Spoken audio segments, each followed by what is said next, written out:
Verilişi bağlanan Zaur Nəbioğluya vəzifə verildi. O, AF Holdingin mətbuat katibi təyin olunub. Qeyd edək ki, AF Holdingin tərkibinə AF City, AF Mall, Evrahome, Şıxov Akvapark, Novxanı Luna Park, AF Beach, AF Hotel kimi tanınmış şirkətlər, layihələr və obyektlər daxildir. Aktrisa Zümrüd Qasımovanın həyat yoldaşı Nazim Zeynalovla yeni fotosu diqqət çəkib. Cütlüyün birgə şəklini aktrisanın rəfiqəsi rejissor Səidə Haqverdiyeva sosial şəbəkə hesabında paylaşıb. Qeyd edək ki, Zümrüd Qasımova bir müddət əvvəl bəzi sənəd işlərinə görə həyat yoldaşından rəsmi boşandığını açıqlamışdı.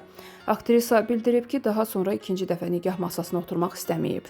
O, həyat yoldaşına şərt qoyub ki, əgər toy etsə və gəlinlik geyinsə yenidən ona ərə gedəcək.